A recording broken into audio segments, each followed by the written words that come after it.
to get a hard hat, pair of leather gloves, and safety glasses, and get my ass in there and get those people out of there. And everybody here feels the same way. But I know there was a lot of anger and frustration, especially when they said that they were leaving, that it was too dangerous. That's very heartbreaking, because how would you feel if it was one of your family members? I feel sick that we have left them for what now on was 3 days in sewage, in whatever they're trapped in, and didn't go to the resources that we should have. 11,000 people were devastated to hear that they were willing to stop and walk away and just kill anybody surviving still in that mall. And it's... We got a phone call from my sister last night saying that my aunt's there. We could hear screams. We could hear people saying, help, help. Like we were the last ones, and it's nothing I want to live again. There was a man slouched over a chair. He couldn't move. He was a gentleman that was hit with asphalt. His face was bleeding. Judy and my daughter's boyfriend helped him. They were pushing debris out of the way to get him out of the restaurant, or getting him out of the food court. I was up to my ankles in muddy, slushy water. It was terrible. You guys can imagine how people feel. Their kids, their children, their mothers, their fathers are trapped in there. It's a community. It's a small community. It came down, and we're just thinking about, everybody here knows everybody, so someone that we know is probably in there. And we just want to make sure they get out of it. Residents are demanding answers. I absolutely feel like we were just left at the sidelines, and there was absolutely nothing that any of us could do except for trust the people that were supposed to be helping our friends and our family. We're going to continue to work that area until we have come to the conclusion that there are no more individuals there. Rescue workers, finally able to access the building safely, slowly walked out with a body and paid their respects. In the afternoon, confirmation of another body. Whisked away families not long after that first discovery. It's all friends, family. Everybody knows everybody in this community, and a lot of the people have come out to show support for families. All night the crews worked, a giant crane slowly deconstructing a section of wall. Some siding, some cement, the escalator. The people of Elliot Lake want to know what's happening, and we want to hear what's going on. The Premier flew in to see firsthand work that he urged continue on Monday after the search was called off. Officials say their desperate quest is over, but questions are flying about how this happened and about the history of a troubled mall. The whole roof along that section had water damage so severe that they're patching it up with just simple mudding it and covering it up. And I had I had the inspector of the building come in after he finished his inspection to buy a coffee, and I said, so what's the damage? He said everything is A-okay. Find out the truth about the mall, about what's going on at the mall. Is that what you're afraid of? Are you guys afraid of what the media is going to find out, that all along the mall's a piece of shit? It's been a piece of shit for years, and they knew it. Even the mall's owner, who witnessed the outcry, was visibly shaken. To those who have been injured, and to those families of missing individuals, we offer our deepest sympathies. The pictures tell the story. Holes in the ceiling of the mall. We learned today the Ontario government dispatched Ministry of Labour inspectors to the mall 6 times in the last 3 years. They investigated complaints ranging from a leaky roof to mold, an unsafe escalator, and leaking pipes. A ministry document says the entire piping system in mall offices had to be replaced. Provincial labour inspectors are responsible for overseeing the safety of workers inside the mall. But as far as the structural integrity of the building, well, that's the jurisdiction of the municipal inspectors. The Labour Ministry says no construction was underway at the mall when the collapse occurred. Provincial inspectors' most recent visit was January of this year for a complaint about a leaky roof. Ontario NDP leader Andrea Horvath says the questions are piling up about possible warning signs before the collapse. There's no way that a community should have to have a rally and a protest to try to get their loved ones out of a heap of concrete that's collapsed around them. That's unacceptable. Horvath says every Ontarian deserves to know if the system failed Elliot Lake residents. She believes an inquest might be a good way to answer the important and painful questions. Okay, so today the Premier acknowledged that questions need to be answered in connection with this disaster. In a statement today, he said, "In the coming days we will take time to review the events as they unfolded to ensure that we learn any lessons that need to be had." He goes on to say, "We need to make sure Ontarians are committed to having a world-class emergency response program in place at all times." That's political language for something went wrong. I'm not exactly pleased with the response, so we're going to look into it. A moment of silence in memory of the deceased victims of the tragic Algo Centre Mall collapse in Elliot Lake. 2 bodies were located. I believe that there is nobody else in there. The list of individuals has fluctuated, and there was 2 common and constant names on the list. Toronto's heavy urban search and rescue team is continuing to dig through the rubble here at Algo Centre Mall. It's an effort that started last night, and the idea was first to secure this area that was not safe enough for rescuers to go in, especially the area containing that escalator and staircase that was unstable. For that reason, the rescue operation was called off for several hours Monday, even though early that morning, rescuers could hear some tapping coming from the rubble. Still, rescuers are calling it nothing short of a miracle. It is a miracle. There were 26 people in the food court. You should be proud of your own services here, your OPP detachment. Your fire service has been outstanding. The chief has been the paramedics have been there every step of the way. We'd stay for another 4 or 5 weeks if we had to. And as you can see, the makeshift memorial here outside the mall continues to grow with flowers, candles, and some messages now of condolence. And some of the folks around here are saying this mall should have been torn down a long time ago, and they're wondering whether this incident could have been prevented. In Elliot Lake, Elite Solomon, City News. The agony and the frustration as well today came out in the form of anger as our Shauna Hunt spoke with the people of Elliot Lake. I'm not here to point fingers at anybody, just realize that there are people that have died here. And it's just really devastating. The people of Elliot Lake are brought to tears as bodies are pulled from the rubble. Many are frustrated with the way the search and rescue has been dealt with.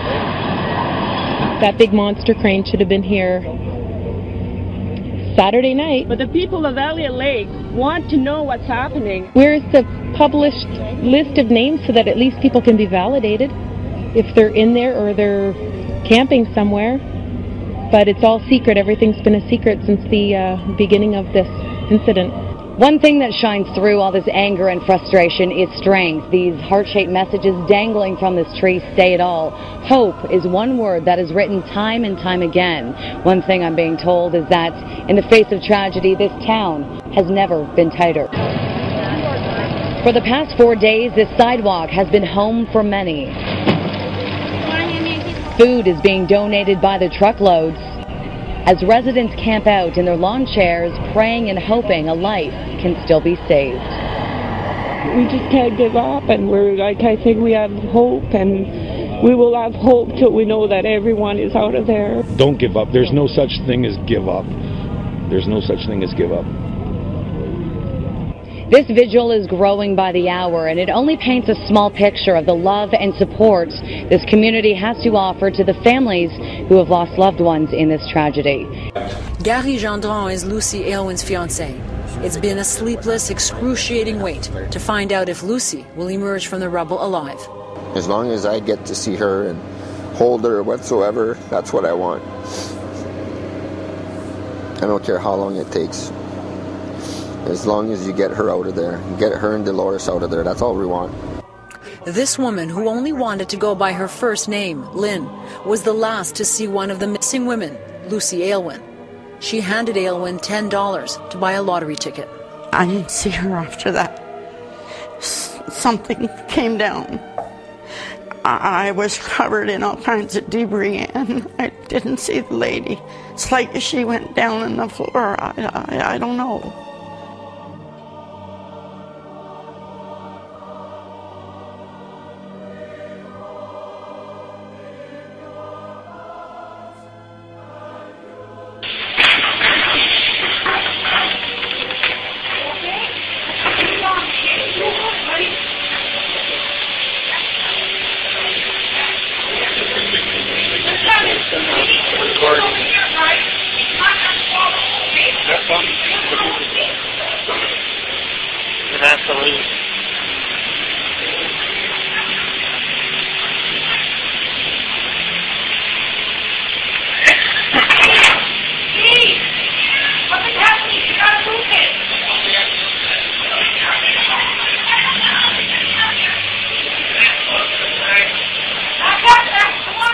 Jean-Marc Hayward was at the mall when the roof collapsed and shot the video that we saw.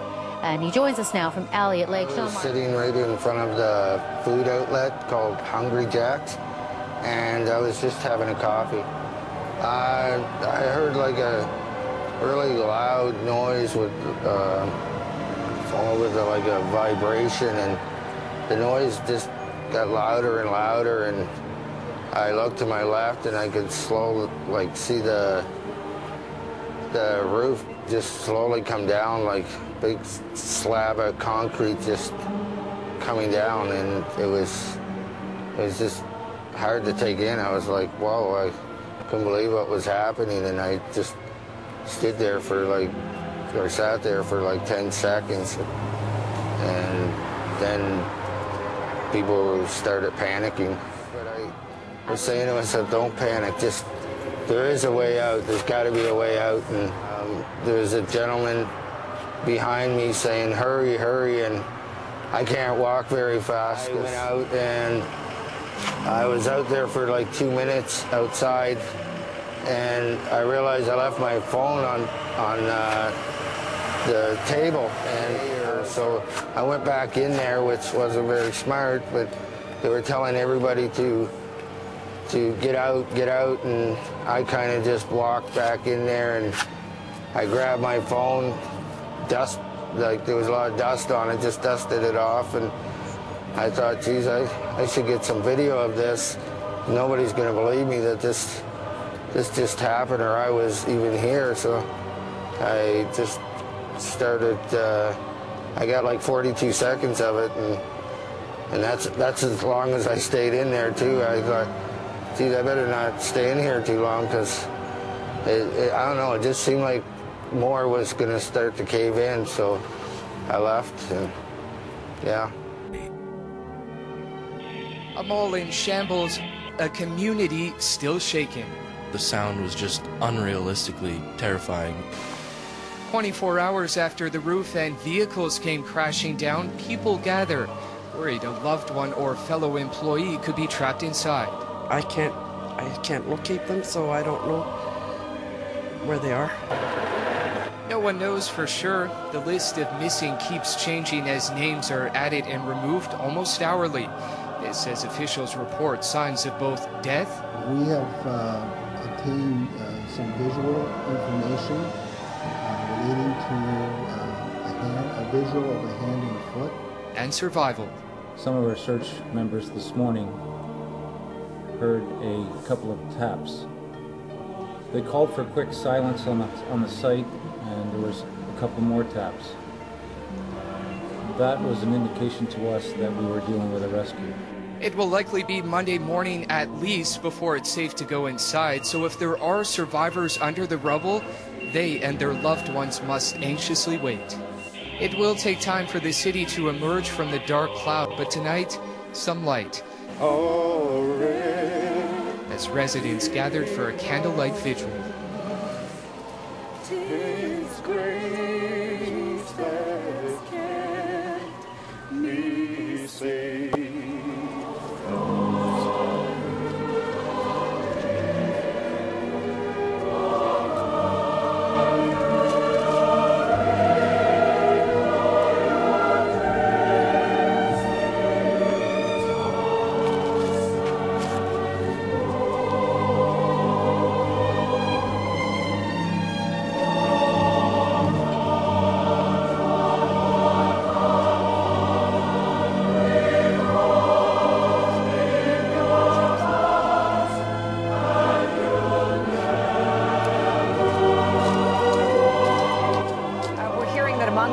Leading this effort to clear that debris, to find those who may have survived, or just recover, the body or two or more that could be there, are members of Toronto's heavy urban search and rescue team. Can you take us through, for someone who is trapped and may still be alive, and I mention that because they did hear some tapping sounds, what is that experience like? What have individuals who've been in that circumstance told you?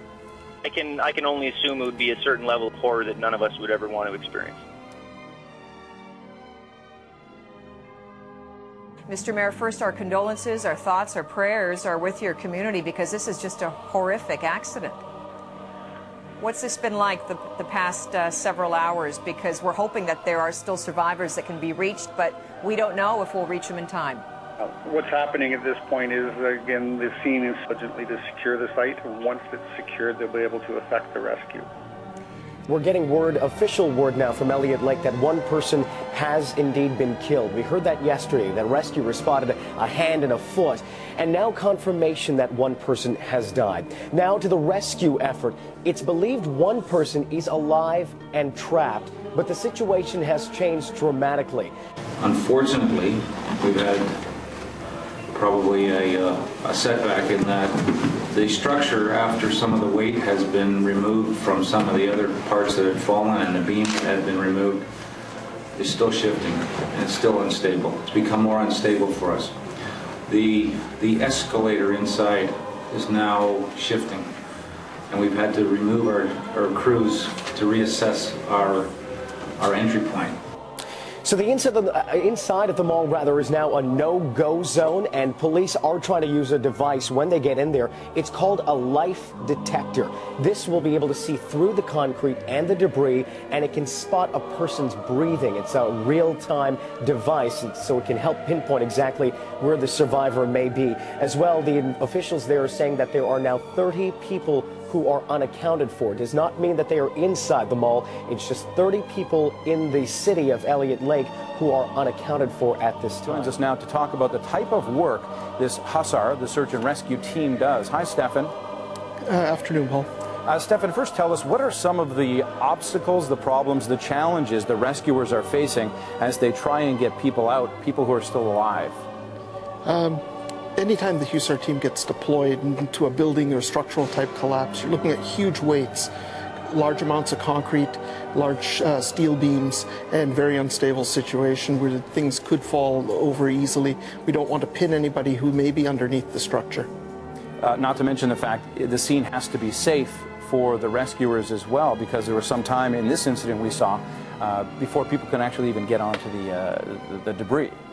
Yeah, it's paramount. I was reading about the unit that we have trained here in Toronto, and its capabilities are pretty incredible. Tell me exactly, what will they be able to do on site, starting from the beginning in terms of where do they know to dig?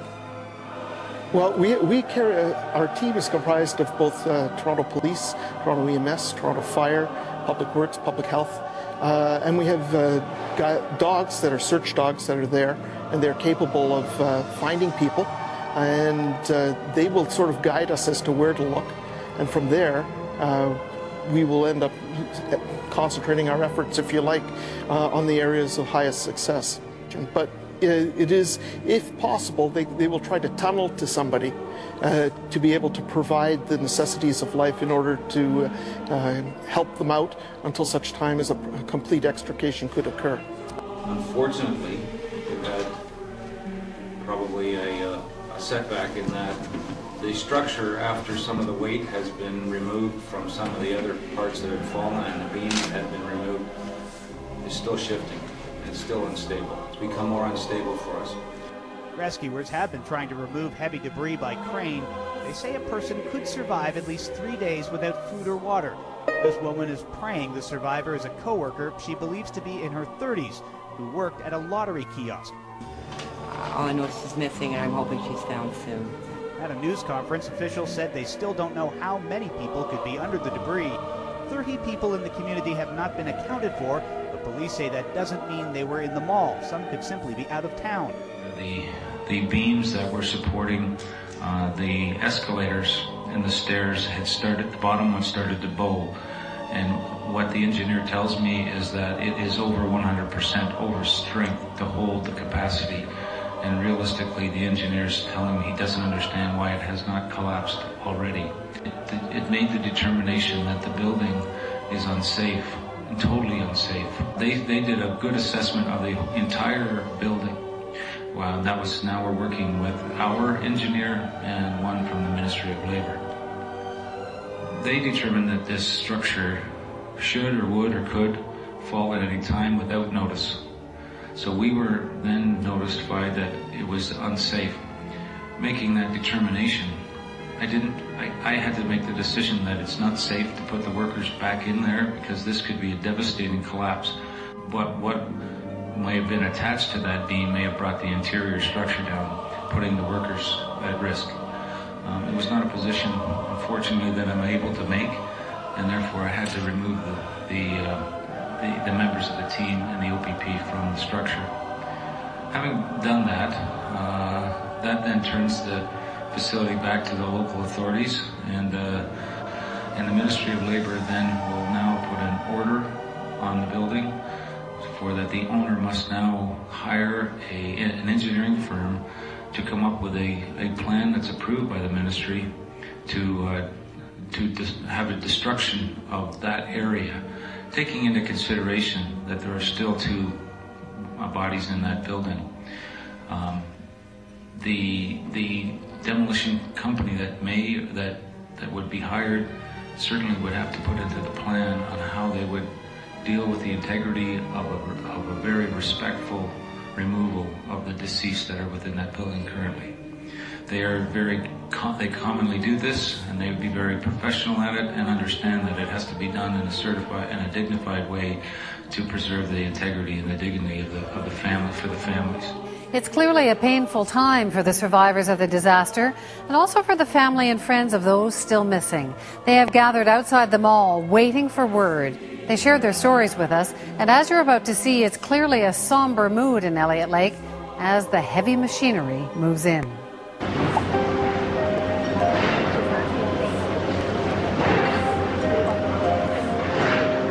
I've worked in this mall 12 years. I basically know every third person kind of idea. I know so many people, and I don't know who's on that list, and I don't know who's in that mall, but 100% certain I know at least one or, somebody. We all do. It's a small town. We care about each other, and, I just want somebody, I want them all brought out,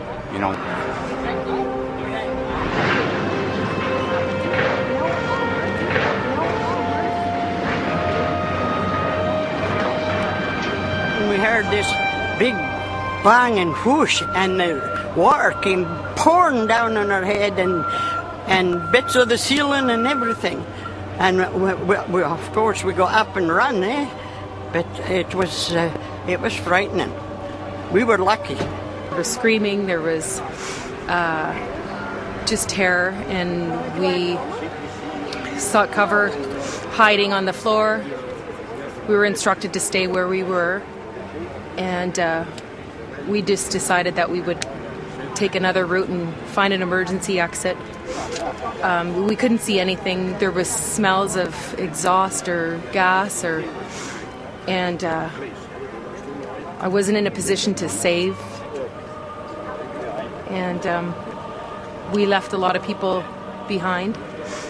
It was just really, really horrible, and the sounds of people screaming and that, and then you knew that something happened, and someone came by and said the roof caved in. So I went straight out through the side doors. And I'm very lucky, I think, but I think we have to stay here and give support to the families that are still in there.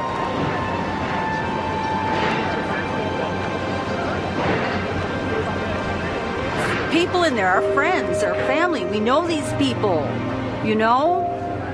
It's not fun standing around and waiting for whatever, It's it makes you uneasy, I don't know. I'd like to get a hard hat, pair of leather gloves, and safety glasses, and get my ass in there and get those people out of there. And everybody here feels the same way. It's emotional because you're looking at people and your hands are tied. You can't do anything. You want to do everything you can. You want to be there for them. You want to give in some capacity that you don't have to give, but you just want to, and you can't do that. So it's really hard.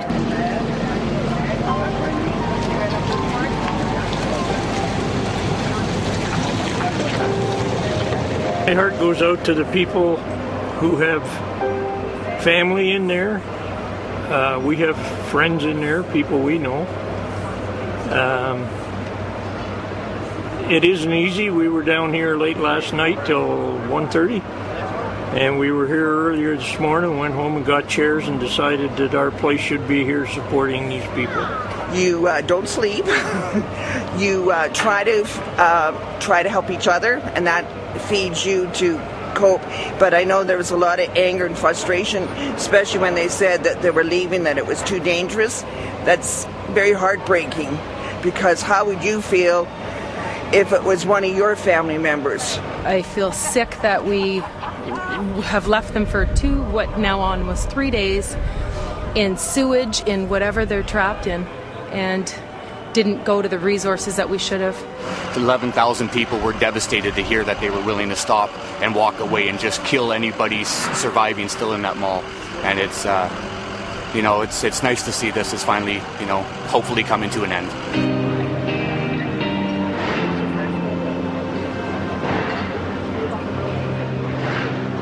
I know a couple of people that are missing personally, and it's heartbreaking to know somebody so close, and yet all of a sudden we have lost those people all we're looking for.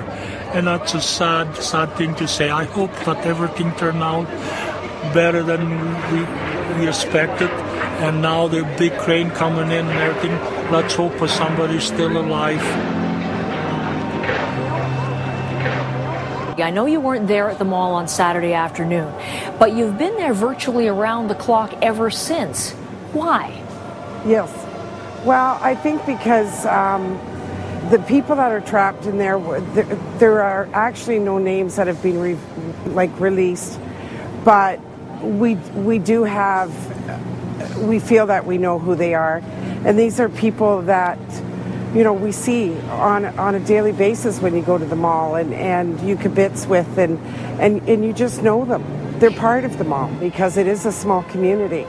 12,000 people, but we've been here so long and raised kids, so you do know mostly everybody. Well, our feelings, our emotions, there's been a lot of hugging, a lot of tears. It's been very devastating to this town. And in fact, we were just talking about the financial impact that's going to happen. In terms of the loss of the life, obviously, potentially there. But yes. What terms of financially are you talking about? Well, there's going to be hundreds of people out of jobs because this is our only mall. And I mean, even when we were talking about shopping, we're going to have to go out of town now because there's nothing else here. It's a mall, but it's also so much more than that. We should explain to people it's also a place where the local MPP has a constituency office. There are yes. services. It's so much. It's a social hub, isn't it? It means a lot to the people yes, of Elliot Lake, is. more than just a place to shop. Well, exactly. And I mean, it doesn't matter what time of day that you go into the mall. There are all people gathered around the food court. But about yes. the vigil, what happened? I think that's when it actually all hit us. I'm getting a little emotional now, but it was difficult because it hit us. It was like, this has really happened. I think when you're standing there and you are watching, it's almost like you're watching a movie. But last night with family and of the people that are missing there, it was very, very emotional. There's some anger as well, along with all of the anxiety. What is the worst part in all of this for you, Catherine? Well, I think because it's almost like nobody listened to us. That mall has been leaking since I moved here, and that was 17 years ago. It was nothing to go in and see 5 buckets all together in the mall, in the cellars, in the hallways, in the bathrooms. It was always leaking. And you could see that it was rusty water, that there was damage going on in there. So yeah, there is a lot of anger about that because it almost seems like we were never listened to. And now we all kind of thought this is going to happen. I mean, something's going to cave in. And now it's happened. And I think there's a lot of remorse too, because I even think, is there something we could have done to fight harder to get this fixed? And it's just, you go around and around in a circle, and you're looking for people to blame, and it's so hard. So hard in so many ways. Because no one listened.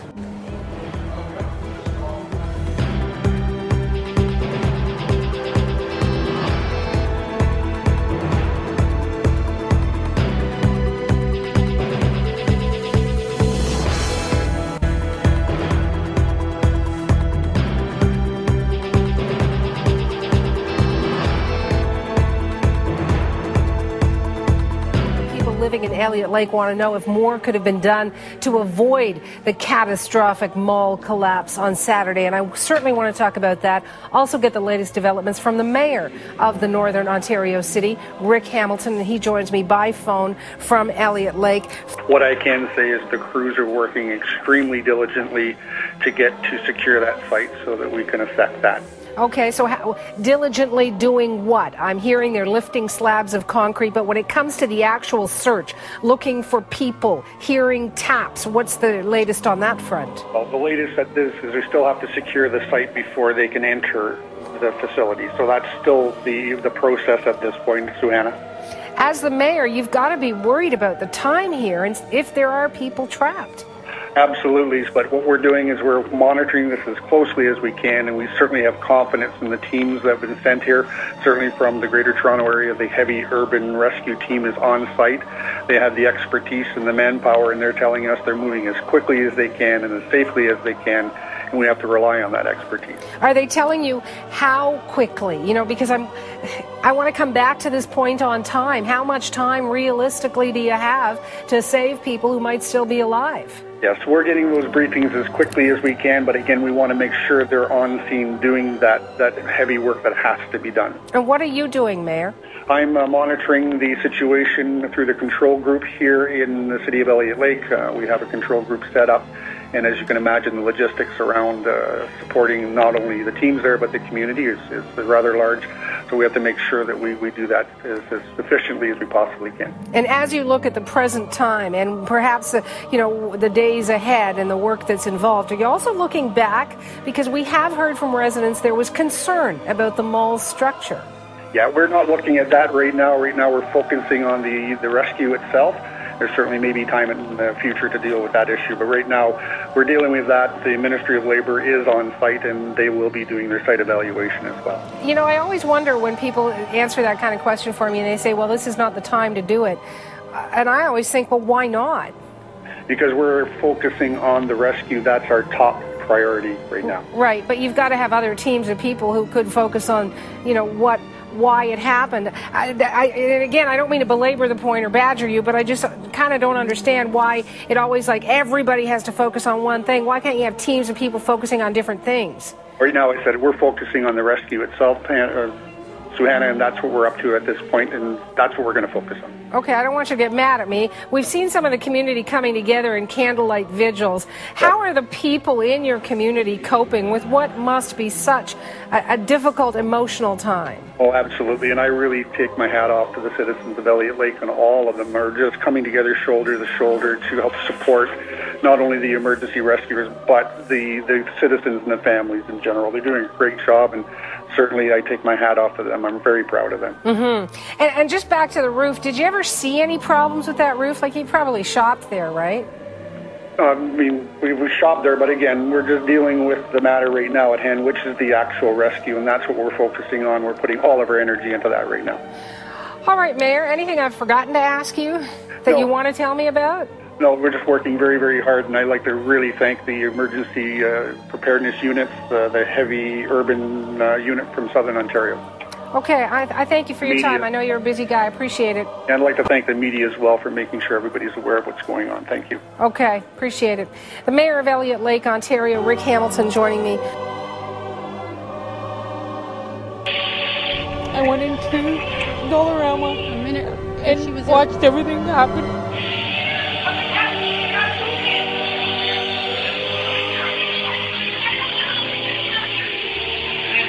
We heard this rumbling sound, and all I saw, I looked up and the whole roof was caving in, on top of people in the food court, all over the place.